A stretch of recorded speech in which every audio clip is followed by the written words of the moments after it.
Good morning. Hi, how are you? Hello. Good morning, everyone. Hi, Melinda. Hi. Everyone's here for Valentine's Day. Oh, So great to see so many of you here. I know this is a special day for many folks, and so I have such great gratitude to you for choosing to spend part of your Valentine's Day here with our community. Yeah, feel free to unmute and say your greetings to the group. We're going to just wait another minute for folks to come in. Happy Valentine's Day. Good morning. Good morning and happy Valentine's Day. It's great to see everybody. Good morning. Good morning. All Happy right. Valentine's Day. Oh, I hear Raybanto all the way from London. Oh, and Della's got a nature heart.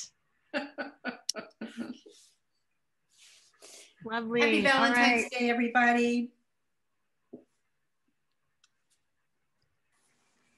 Okay, well, welcome to the Monterey Bay Nature Journal Club. And I see some new faces and new names here.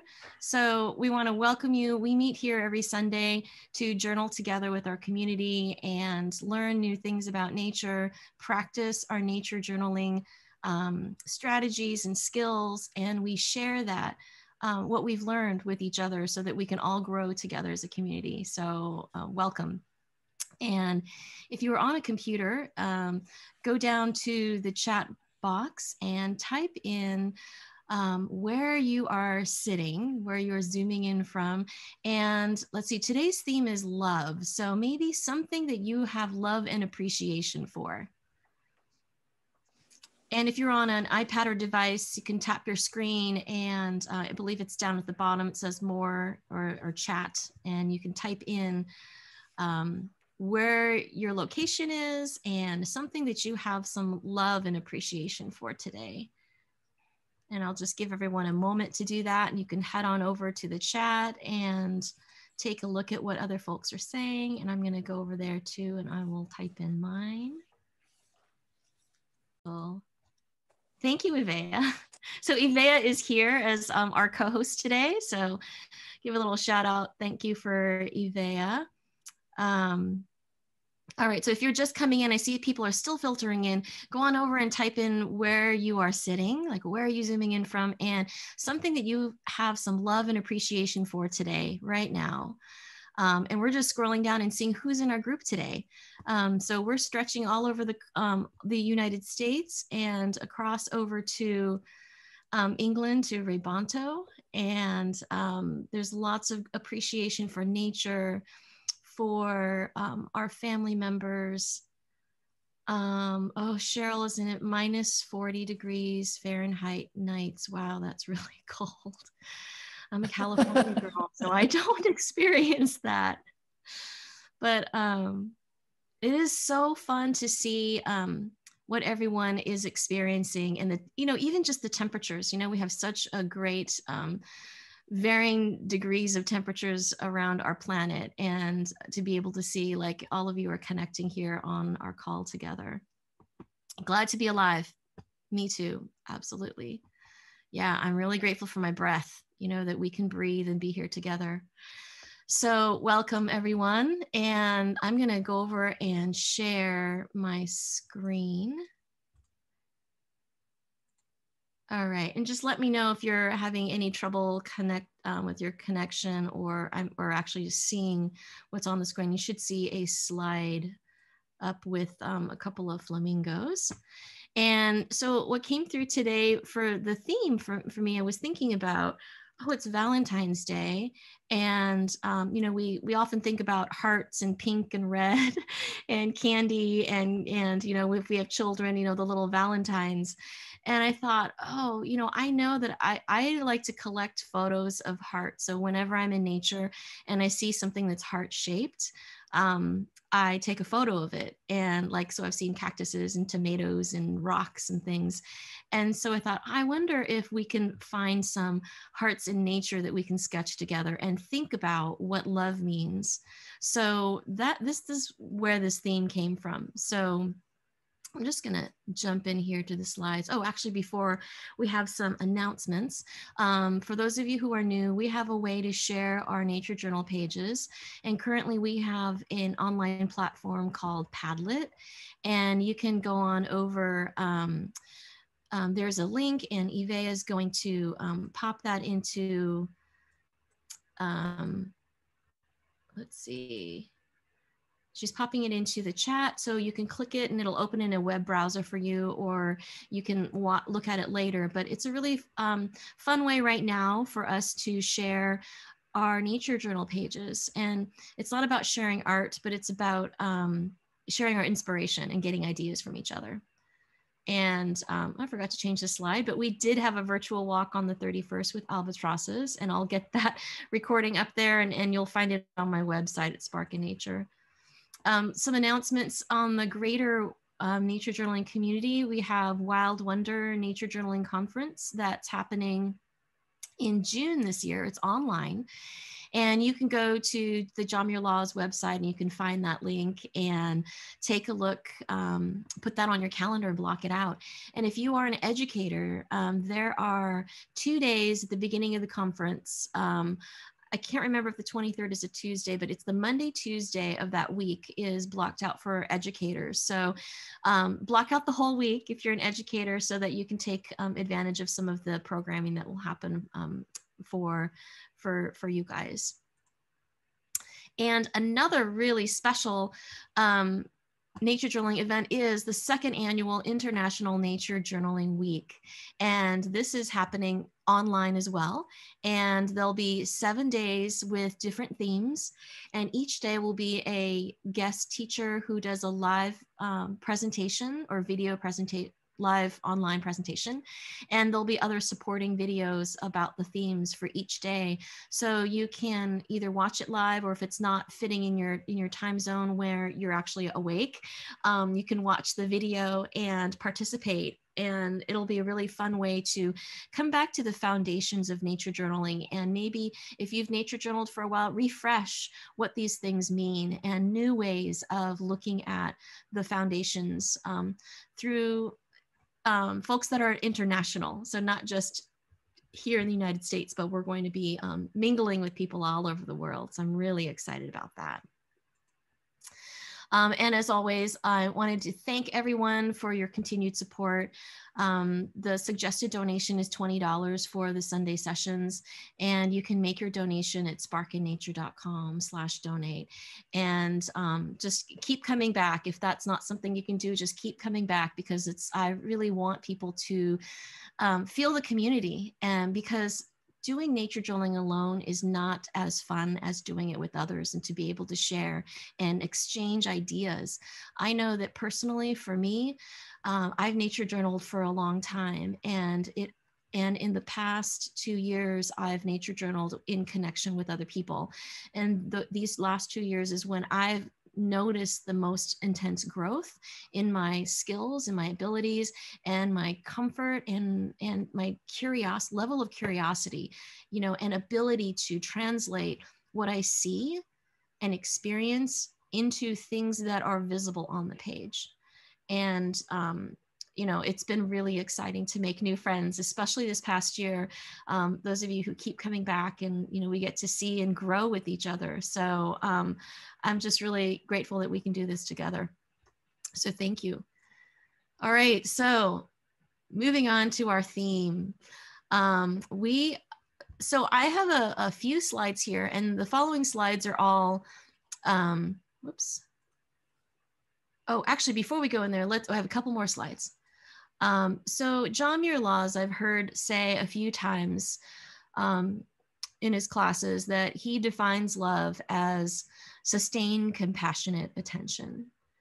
And I'm thinking about that, and I think, gosh, this is nature journaling, right? When we are nature journaling, we are giving our attention And it's sustained because we're stopping and observing it so that we can notice and wonder and sketch it and, observe it.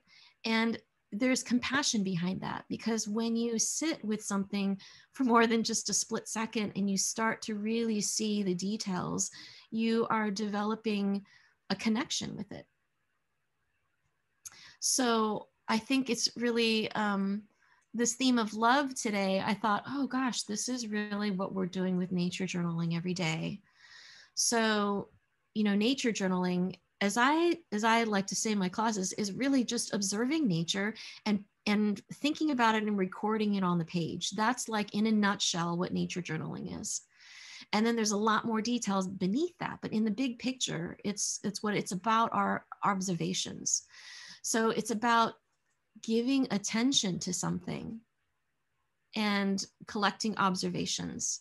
For example, this little picture here was from a student in one of my classes, and she is an artist. So her drawings here look artistically accurate and have beautiful shading and colors, right? And if we're new to drawing, we might look at it and say, oh my gosh, I can't do that. And it's not about drawing things accurately and beautifully.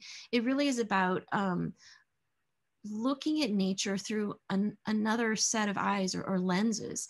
And so what she's done is she's picked purslane, which is, a lot of us think it's a weed. We may not even see it in our garden. And she noticed that there were two different kinds, and she spent her nature journal page looking at these two weeds. I'm going to put weeds in quotes because weeds are just plants whose virtues we haven't discovered yet, right? So, or maybe that we've forgotten their virtues, we've forgotten their importance, their connection to us. So coming back to the attention, she's focusing her attention and observation on something that's very simple and common. So it does not have to be some grand subject. Then we dive into curiosity and the state of wonder, and the prompts of I notice, I wonder, it reminds me of that, helps us dive deeper into curiosity.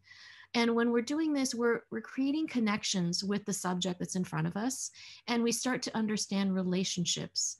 How is this plant related to another plant? How am I related to this plant? How am I related to the other things around me? So with this, I thought this theme of love and nature journaling will kind of focus on today. And to start with, as you guys who come all the time know, that we like to start with some warm-ups. All these photos that I'm going to show are all available online. They're Creative Commons photos, so they have no attribution, just because I'm just letting you know ahead of time. And I'm going to share I'm going to share my document camera, and I thought we could sketch together. And I'm calling it sketching. I don't know if it makes any difference, to you, but I feel like the word sketch is a little bit looser than a drawing. Drawing might have some kind of heaviness and weight, like it needs to be a certain way. So sketch, or even a scribble. I think I've been calling these scribbles a lot. All right, so let me see if I get my camera set up here. And you should be able to see, let's see, the photo and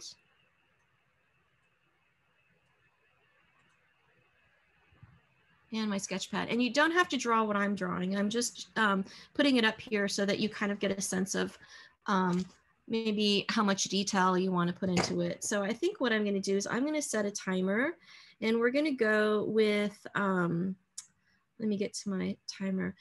We're going to do some just quick sketching. And with this, I'm going to recommend holding your pen or pencil lightly, and we're going to make some nice loose lines, and not really, not holding your pen really, really firmly and pressing down really hard. We're not doing this kind of like really strong drawing, right? We're going to be maybe loosely holding our pen or pencil, and maybe, just making some scribbles to start out with. All right. I always start out with a date on my journal. So why don't you go ahead and put the day and your location and the subject. I'm going to put the Monterey Bay Nature Journal Club, because I'll forget if I don't put it on right now. So you can do whatever format you want. I have a particular way that I like to do it. It's easier for me to see when I'm flipping through pages.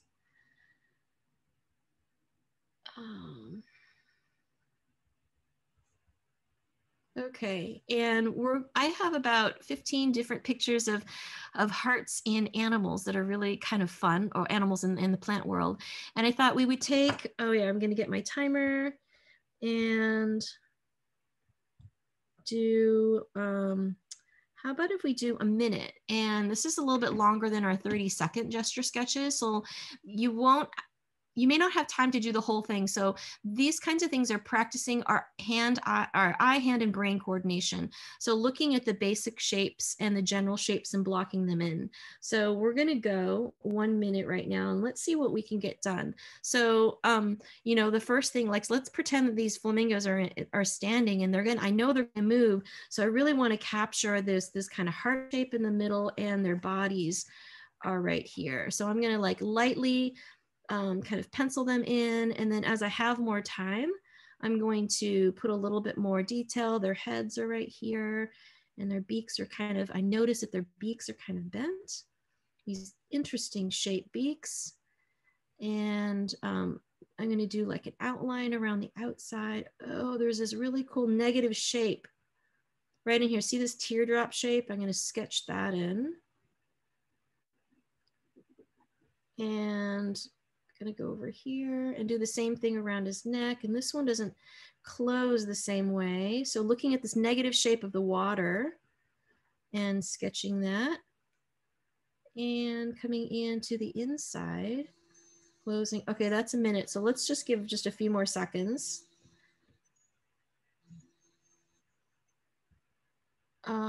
And I just want to finish off this heart shape.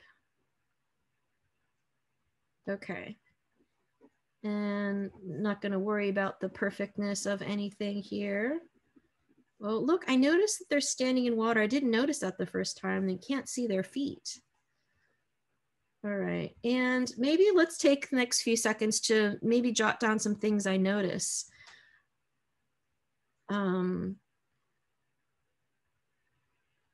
Bent beaks with black tips.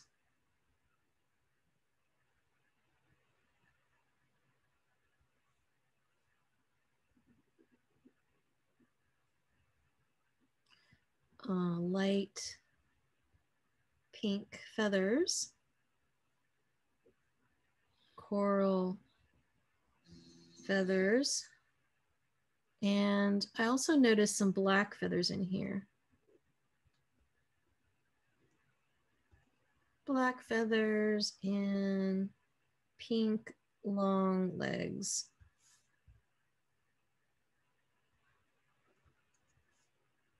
All right, so these are some quick sketches of my flamingos. All right, how are you guys doing? We don't have to get caught up in like all of the little details, because 2 minutes is not very much time to finish a picture. So I think with that, I'm gonna move on to another photo. How's that feeling? Now, if you're new to sketching and this is feeling a little stressful, just hang in there, take some breaths, just do what you can, because I'm just gonna point out that it's not about art. It's about using drawing to learn, right? It's not drawing for art, but drawing to learn. And when we're drawing, we notice things like, oh gosh, look at the beak. It's got a bend and it's got a big, you know, big black end of the beak. You might notice things about the feathers or the legs that you wouldn't notice otherwise. So drawing is the tool to help us learn more about nature. All right, here's another heart in nature. So with this one, when you have something in nature that's complicated or a repeating pattern, I might just do this swoop of, I love this swoop of the stem, and maybe kind of circle in where these dangling hearts are. And maybe I'm not going to draw them all in, and I'm going to pick one. So I think I'm going to choose this one to draw in my 1 minute or 2 minutes. And just lightly kind of block out this heart shape. And if I'm not happy with it, then I can add some new lines and just sharpen it up. And it has an interesting little teardrop that sticks down. And this makes me really curious about this heart.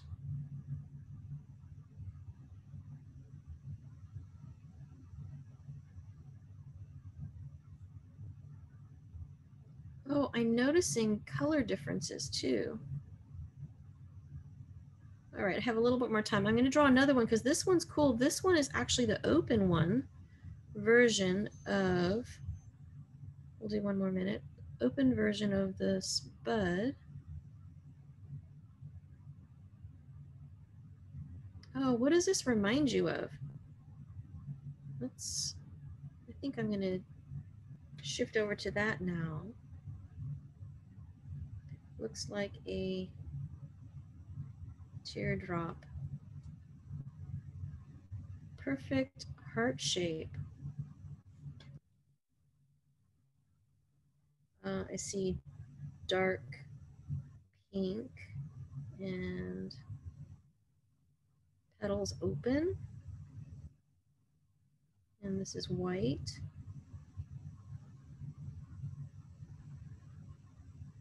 What does it remind you of? This reminds me of a little cartoon girl, like her hair.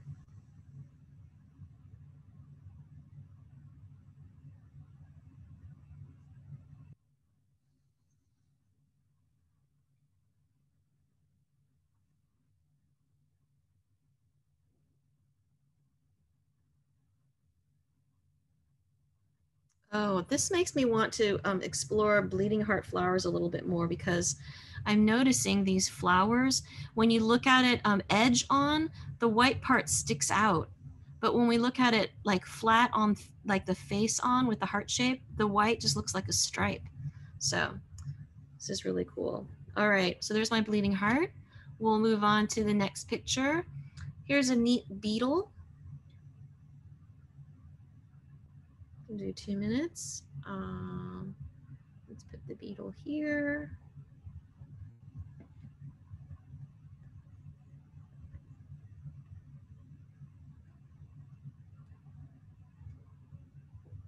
So I'll just block him in. Oh, I might not have enough room, but that's okay.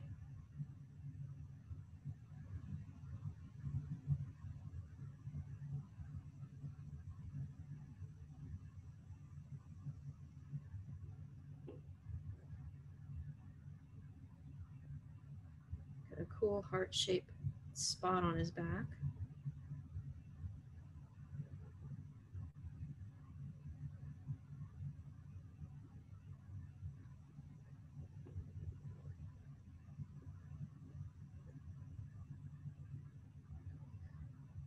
And then so start out with like the general shape and start adding a little bit more detail as we have more time. And add some words if you have time. A black heart, red body, jet black legs and antenna. Actually, it's not a red body, it's the red wing covers. What else do I notice?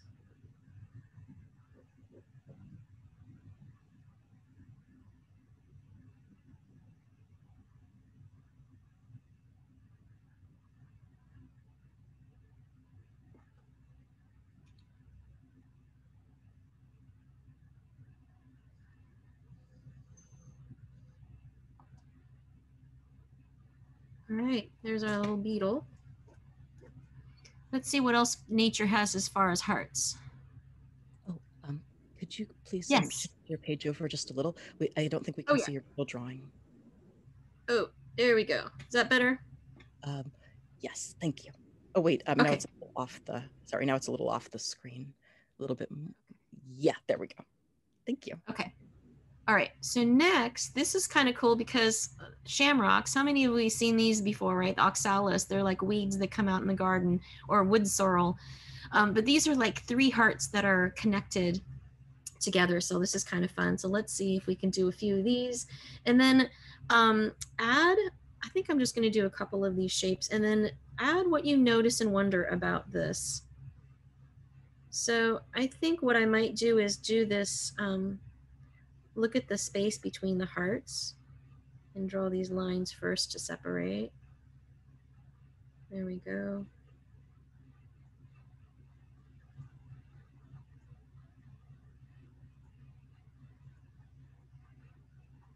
And then when I get this connection point, then I can kind of get this leaf. I guess these are leaflets on a leaf.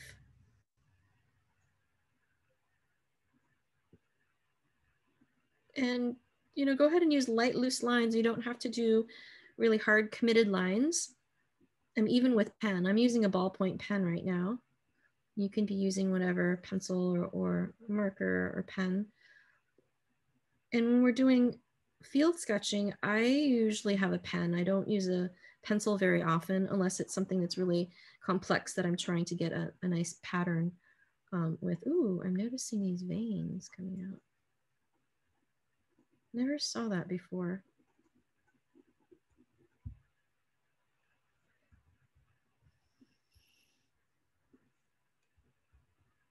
Three heart leaflets.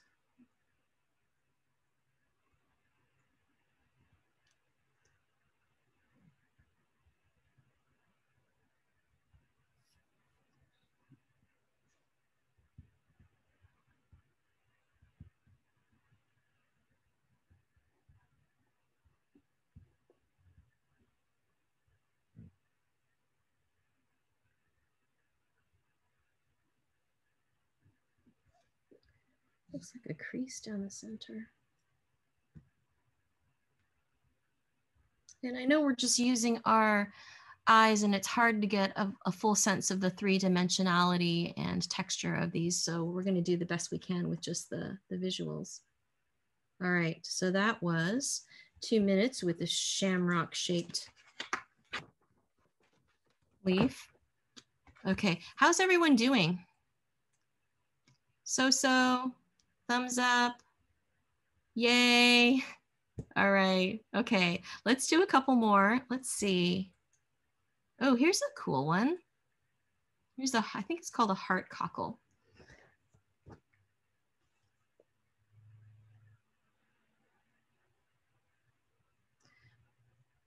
So something like this, if I was going to add more detail later on, I might just focus on one half of the shell. Ooh, looks like it's got a crack down the center, doesn't it? And it's more rounded, I'm seeing, kind of comes up.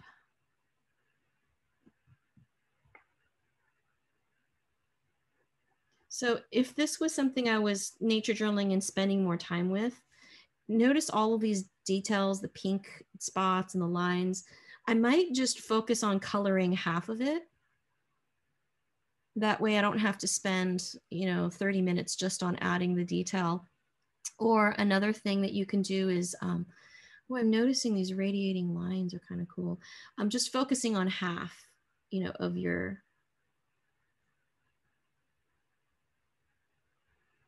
subject.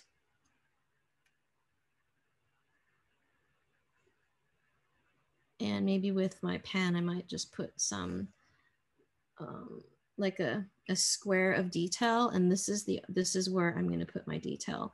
So I'm noticing that these dots are along these lines, offset.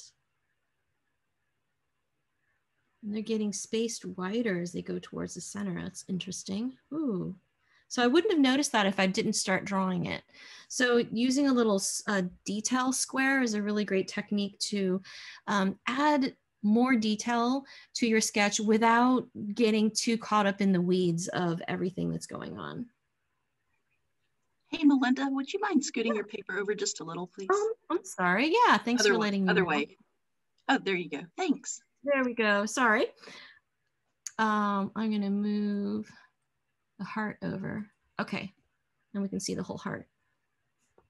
So yeah, I might just do a little detail square and then do That way I don't have to spend the whole time doing this. So I might have some questions about how does this open? How does this open?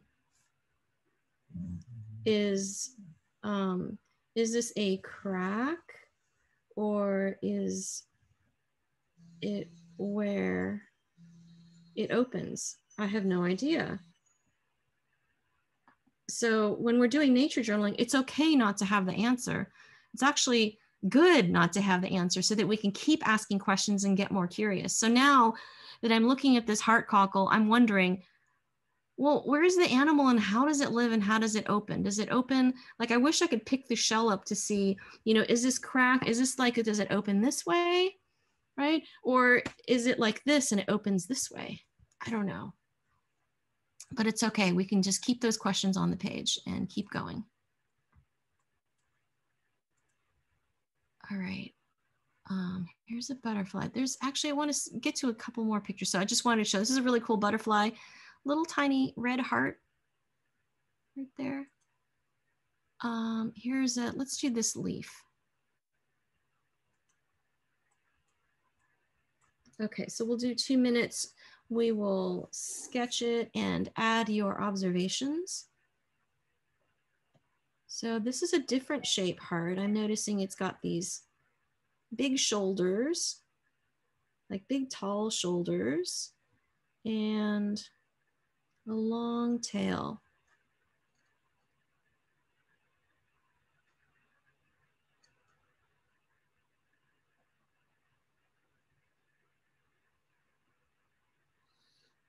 And I'm also noticing these periodic thorns.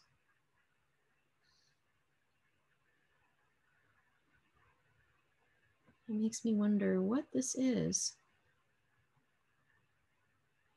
Oh, I see thorns on the branch too.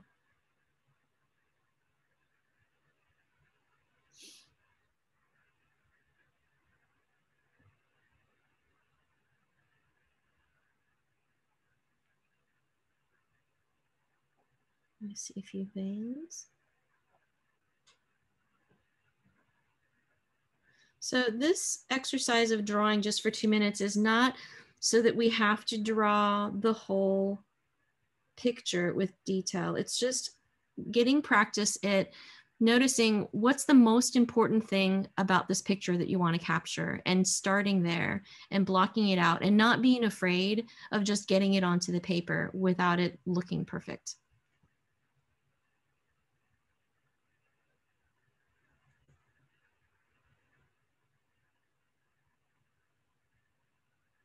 Maybe I want to draw, right, the shape is an elongated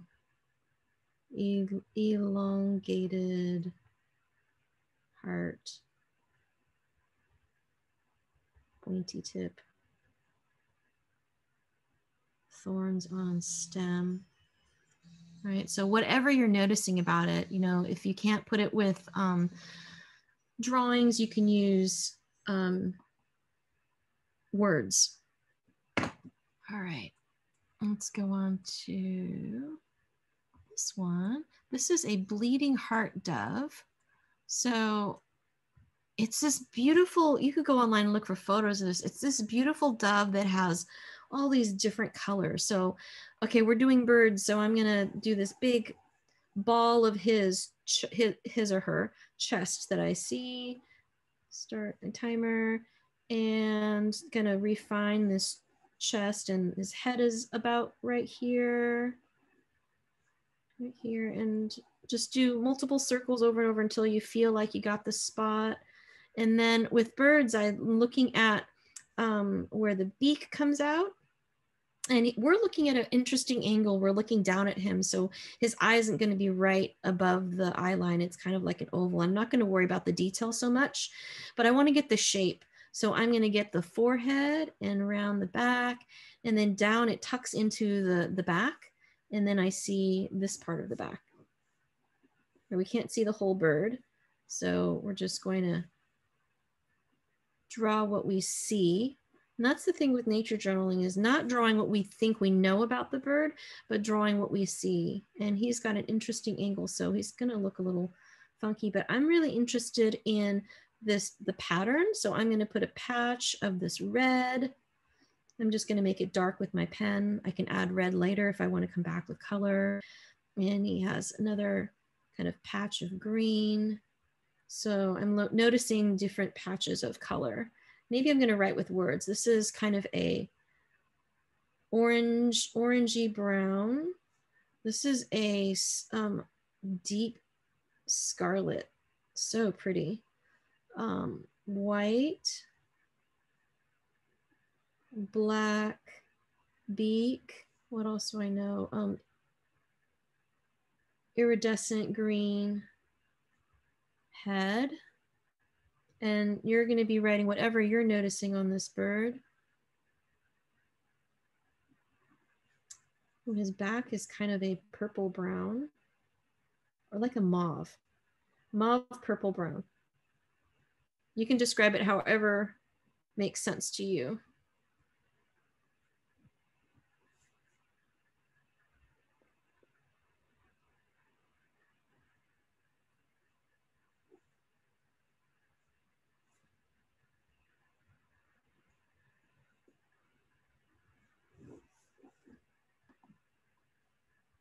All right, I guess I forgot to set the timer. So there's my bleeding heart dove.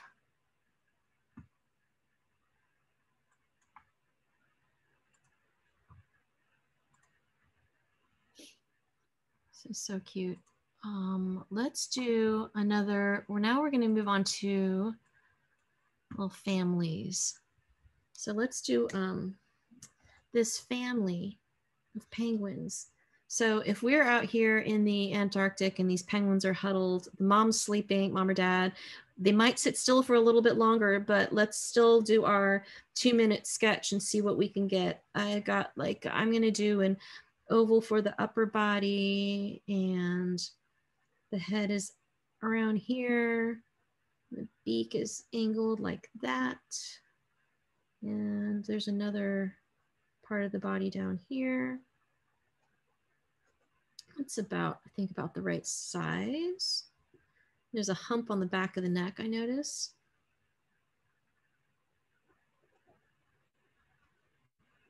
And the tail feathers stick out.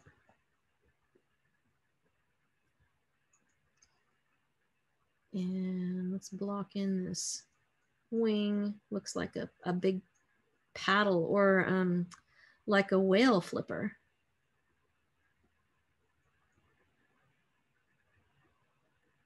And these chinstrap penguins have a really cool pattern where they're wearing this black hat with this line that looks like a strap. All right, so black beak.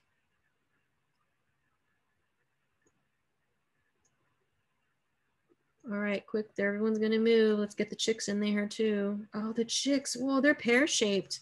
Look how heavy they are on the bottom. These little wobbly heads on top. Head is right here.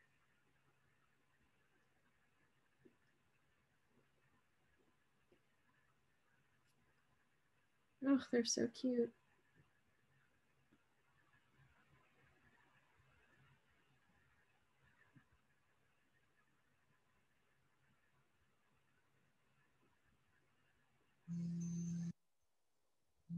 All right, so that is 2 minutes with the penguins.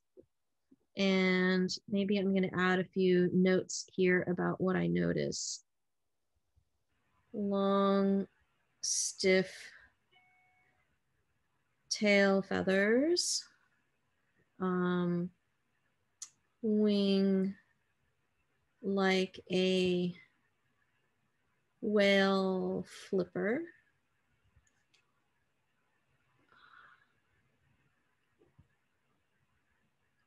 Chin strap line.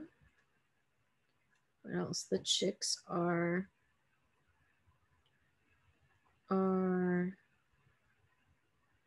bottom heavy and fuzzy gray.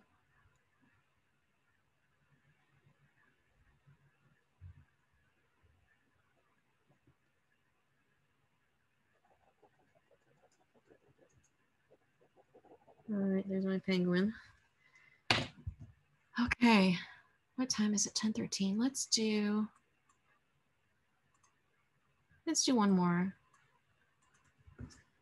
These little otters look like they're holding hands. So I think I can squeeze them in right here.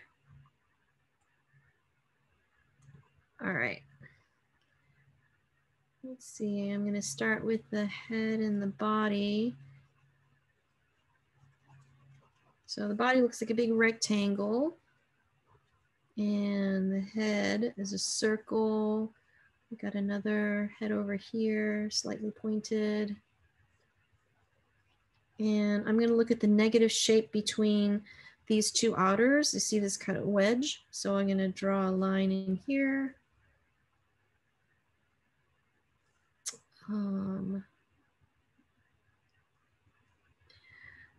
And getting just the most important details on here before, oops, the timer.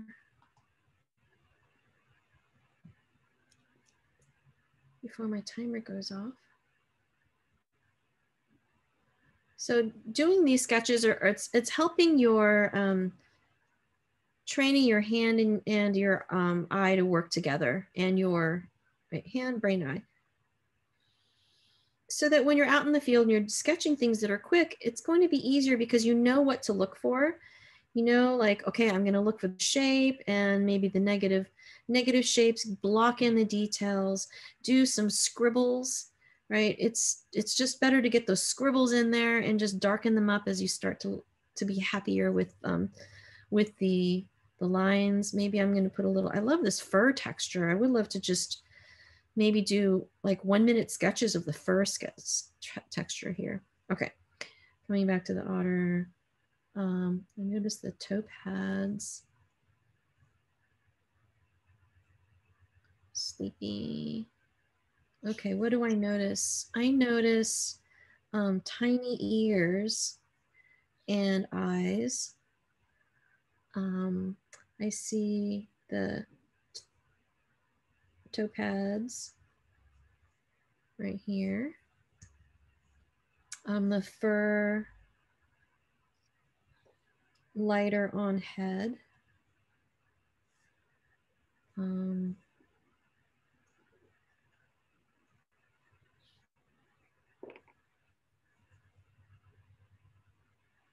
Dark brown body, and fur looks long. Noticing like how the hair is separating on the body. What else do I notice? Maybe I have a question. Why are they holding hands? Pause. I noticed they are touching paw pads. Is it to retain body heat? Right? Maybe some of you know that otters have fur all over their body except for their little paw pads and their noses. So we often see otters sleeping with their paws up in the air or on their cheek or on their eyes. And so I wonder if they are touching paws, not because they're holding hands and they're in love, but maybe it's just to retain body heat. I don't know. So great questions pop up. Okay, I think I'm gonna stop here for a moment and see if there's any questions.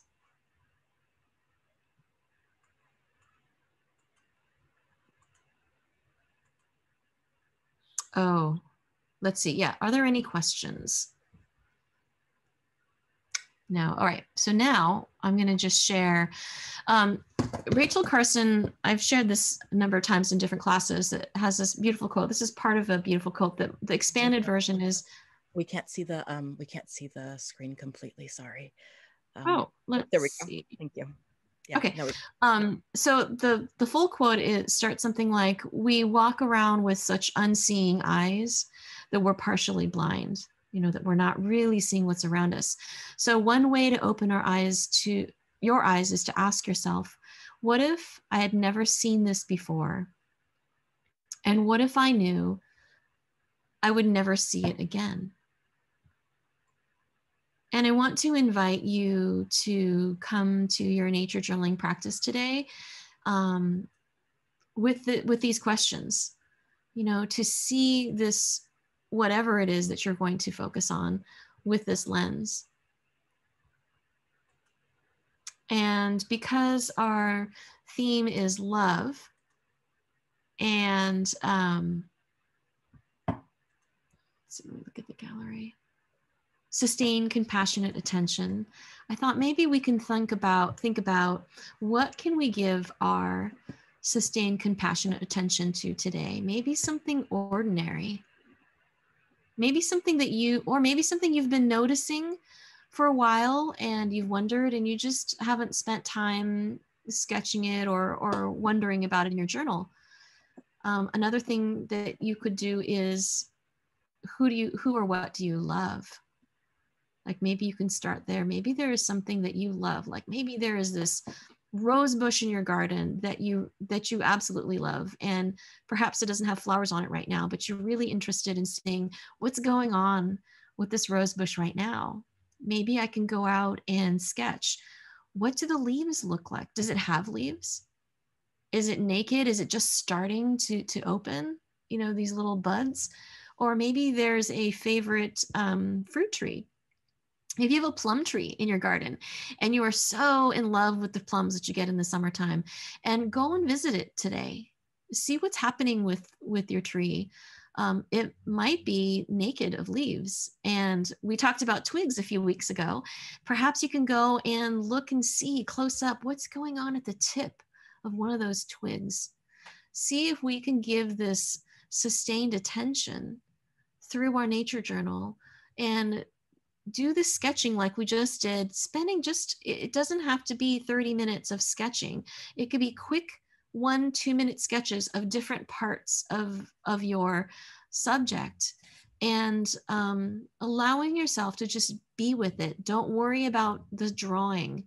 Don't worry about the accuracy. Just come back to the questions. What do you notice? Now, what else do you notice? What else do you notice? And it may seem really rudimentary, but this is the start.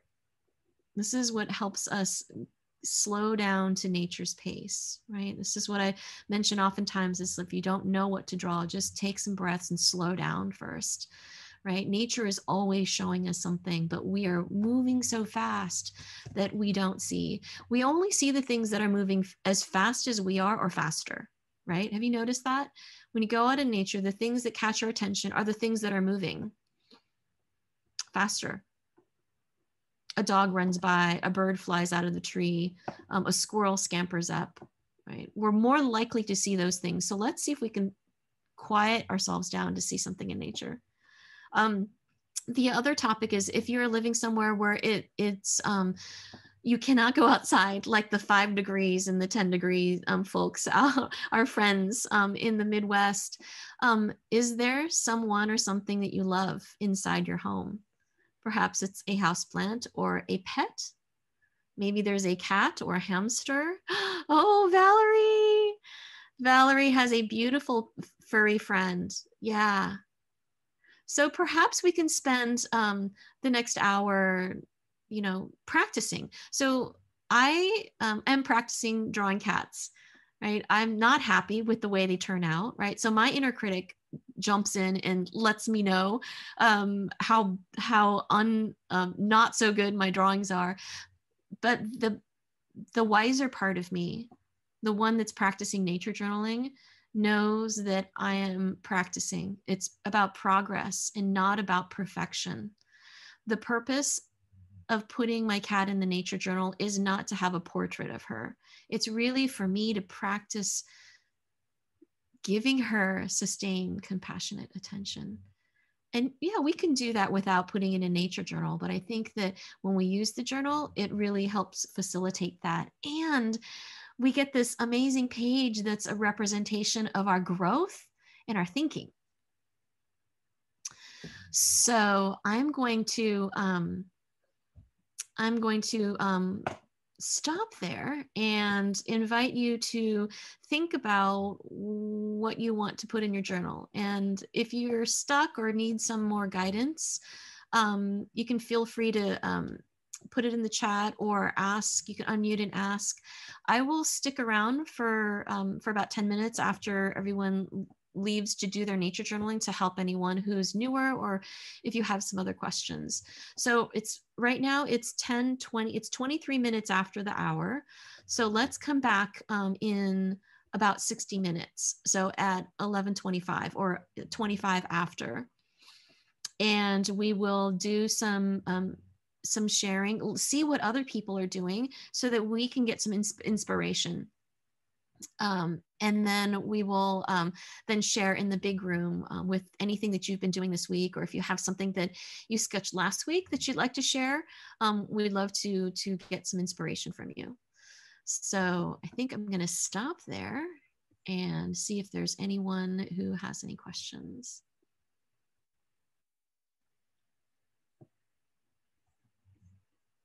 All right. And if you don't have questions, you can feel free to, you can log off and log back in, or you can keep your computer connected. Either way, I'm just going to stick around here, and we will come back in about an hour and share what we have explored with love and our nature journal. And I'm going to answer a couple questions here. So Tamara, yeah, it's every Sunday. And if for some reason I'm not going to do a Sunday, the best place to check is my website. So if you go to sparkinnature.com/events, and maybe I can have Ivea type that in there so that you can just click the link when it comes up in the chat. If you go, that's the best place to know whether or not we're meeting on Sunday. And I am not always posting on Facebook. It's not somewhere where I spend a whole lot of time, but I do try to post the events. But come to the website, that's going to be the best place. And sometimes the topics don't really come to me until that weekend or the day before, but just know that whatever the topic is, it's so much fun to be together and, have at least one day a week where we're practicing. I've heard from some of you that in your life, you're not able to journal during the week. So coming on Sundays ensures that you're keeping this routine in your life. And it's so much fun to see everybody. So yeah, so I'll stick around if anyone else has questions. So otherwise, have fun. Bye, Danny. Bye, Jan. Bye, Revanto. I look forward to seeing what you get on your page.